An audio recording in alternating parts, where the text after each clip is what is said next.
አብራም ባለጌ ናችሁ ሁለታችሁ። አብረሽ ምነው ጉዳ ላንቺ ነፍታኔ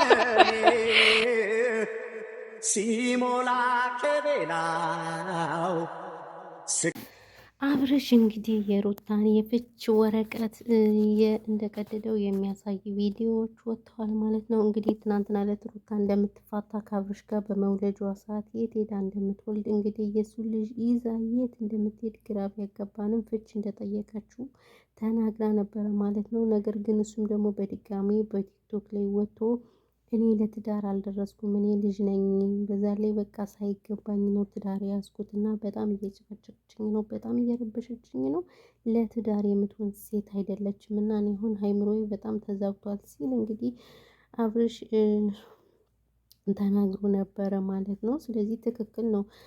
አንደኛ ነገር ያው እሷ ወደው ነው እንጂ የመጣ አሁን ኦልሬዲ ትዳር ለመያዝ አብርሽ ፈቃደኛ አልነበረም ማለት ነው። ይሄን ታውቃላችሁ። ምክንያቱም ከፍቅር ጋር ሲጣሉ ያው ስሜታዊ ነበረ፣ ከእንትኑም አላገገመም ነበር። ነገር ግን ያው እንደምታውቁት እንግዲህ የዩቲዩብ ነገር የዩቲዩብ እና የቲክቶክ ነገር ሰውን ያጋባሉ፣ ያፋታሉ በራሳቸው ጊዜ። ስለዚህ እሷ እንዴት ወዳህ መታ ምናምን ብለው ጫና ሲያደርጉበት ነው አብርሽ የተጋባ እንጂ ለማግባት ፈልጎ አልነበረም ማለት ነው። ነገር ግን አግብቷትም እንግዲህ ሩታ ቀናተኛ ናት። በነገራችን ላይ ሴት ልጅ ወንድ ልጅ ከወደደሽ በጣም ትቀናለች፣ በጣም ትረብሸዋለች። በእርግጥ እሱም የሚሰራው ስራ ጥሩ ነው እያልኩኝ አይደለም። ባይዘዌ ሰላም ሰላም፣ ውድና የተከበራችሁ በመላው ዓለም ላይ የምትገኙ የዚህ ቻናል ቤተሰቦች እንዴት ናችሁ? ደህና ናችሁ? ሰላማችሁ ይብዛ በያላችሁበት የዓለም ዳርቻ ላይ። ቻናሉ አዲስ የሆናችሁ ሰብስክራይብ እያደረጋችሁ ቤተሰብ ሁኑ ማለት ነው።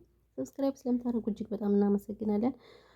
አሁንም ቢሆን እንግዲህ የአብሮነታችሁ አይለየን ስንል በትህትና እንጠይቃችኋለን ማለት ነው። እንግዲህ ዛሬ የመጣሁበት እኛ መቼም እንደው መዳም ኩሽና ሆነን የማንሰማው የማናየው በቲክቶክም በተለያየ ሚዲያ እጅግ በርካታ ነገሮችን ነው የምናየውና ማለት ነው ጋይስ። ስለዚህ እንግዲህ ስለ እኛ አብርሽን የሀገራዊ ጉዳይ አድርገን እንግዲህ አጀንዳ በአጀንዳ እያደረግን ይሄው እኛ ደግሞ ወደ እናንተ እያመጣንላችሁ ነው። እንግዲህ አብርሽን የምትወዱን ሰብስክራይብ አድርጉኝ፣ ተከታተሉ በስርዓት ማለት ነው። ስለዚህ ምን ልላችሁ ፈልጌ ነው እንግዲህ አብርሽና ሩታ ማየት ከጀመርን ቆይተናል ማለት ነው። ስለዚህ እንግዲህ ያው ትናንትና የፍች እንትን ጠይቃ ነበረ የፍች ወረቀት ጠይቀው ነበረ ማለት ነው። ስለዚህ ያው እሱም እንግዲህ እንዳልፈለገና በዚህ ሰዓት እህቷን ቢሆን እንደተቆጣች ተናግራ ነበረ ማለት ነው። ምክንያቱም እንዴት በዚህ በምትወልድበት በመድረሻዋ ሰዓት እሷን መንከባከብ ሰርፕራይዝ ማድረግ ሲገባው ጭራሹን እሱ ከሌላ ሴት ጋር እየተጃጃለ እየተግማማ ምናምን እየመጣ እኛንም ደማችን ፍልት ታደረገን። እኔ እንደሆነስ አብርሽን ባግኝ በጥፊ ነበር ማለት ይቅርታ አድርጉልኝና ማለት በጣም ተጨመላለቀ። እንዴ በዚህ ልክ ለቤተሰቦቹ ክብር የለው፣ ለማን ክብር የለው። እንዴት መግማማት ሁሉ ማማዝናሽ እንደው ማማዝናሽ እኮ የሚሉት ሁሉ ትክክል 44ቱ ትክክል ነው ማማዝናሽ ያሉት ሁሉ እና እንግዲህ ወይዘሪት ሩታ ደግሞ እንግዲህ ፈታኝ አላለችም። እኔ የምለው ልጁን የት ይዛ ልትሄድ ነው? አሁን መውለጇ ነው። ማን ቤት ሆና ልትወልድ ነው? እንደምታውቁት እንግዲህ ቤተሰብ ጋር እንዳትሄድ ከሱ ጋር ስትመጣ የወንድሟ ጋር አባቷ ጋር ተጣልታለች። ባይዘው አባቷንም ወንድሟንም ይቅርታ አላለችም። እናቷንና እህቷን ብቻ ነው ይቅርታ ያለች። ስለዚህ አባቷ ጋር ተጣልታ ወንድሟ ጋር ተጣልታ እንዴት ነው የእሱ ልጅ ይዛ የምትሄደው? እኔ ይሄ ትክክል ነው ብዬ አላስብም።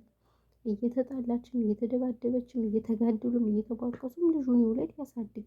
ውሻላ በፊት እንግዲህ እነሱን ሳታማክር ጥላ ወጣ። አሁን ልጅ ይዛ እርጉዝ ነው። ማንም አይፈልጋትም። በዛ ላይ በትዳር አይደለም የተጋቡ ሰው ቤተሰብ እያለው ሄዳ ያገባች እንግዲህ ዱባይ ላይ ነው። አስባችሁታል? በዛ ላይ በማማቱ ነው ሄዶ የተጋቡት እና ምን ልላችሁ ፈልጌ ነው ጋይስ። ስለዚህ ሩታ የምትባይ ግለሰብ ግን እኔ አንቺም ጤነኛ ነሽ አይመስለኝም። ምክንያቱም አሁን አንቺ ደርሰሻል። ስለደረስሽ ቤትሽ ነው መውለድ ያለብሽ እንጂ ልጅ ይዞ መፋታት ምናምን ይሄ ብዙም ፈን ያደርጋል ብዬ አላስብምና ለማንኛውም ያው እንግዲህ እኛን እየተደበራችሁብን ነው። እናንተ ተደበሩብን፣ ኖርማል ነው፣ ችግር የለውም ትላላችሁ። በተረፈ ያለው ነገር ይሄ ነው ውዶች፣ ማሮች፣ ፍቅሮች። ወይኔ እንቅልፍ የመጣ ቪዲዮ እየሰራው እንቅልፍ የመጣ ማርያምን እና ይሄ ነው የምላችሁ። ሌላ ምን እላችኋለሁ ውዶች? በተረፈ እንዴት ናችሁ? ደህና ናችሁ?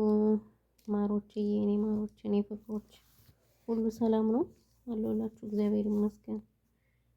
እና ማለት ነው እና ማላችኋለሁ። ለማንኛውም መጥቷል።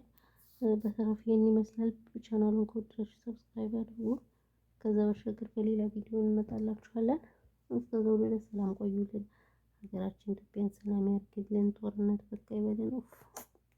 እንደምታዩት የኢትዮጵያ ሀገራችን ጦርነት ነው። በተለያየ ምክንያት እጅግ በጣም በርካታ የሚያሳዝኑ ቪዲዮዎች እየወጡ ስለሆነ ፈጣሪ ኢትዮጵያ ሀገራችን ትንሣኤዋን ያሰማልን። የእውነት ይችን ቅድስት ሀገር ፈጣሪ ይጠብቅልን። ያለው ነገር ይሄ ነው። ሌላ ምን እላችኋለሁ? ማርያምን የሀገራችን ነገር በጣም እያሳዘነኝ ስለሆነ እግዚአብሔር ሀገራችን ሰላሟን ይመልስልን ነው የምለው። ሌላ ምንም የምለው ነገር የለም ማለት ነው። በተረፈ እወዳችኋለሁ፣ አፈቅራችኋለሁ። ሁላችሁም በስደት ዓለም የምትገኙ ፈጣሪ ከእናንተ ጋር ይሁን፣ ፈጣሪ ይጠብቃችሁ ነው የምለው።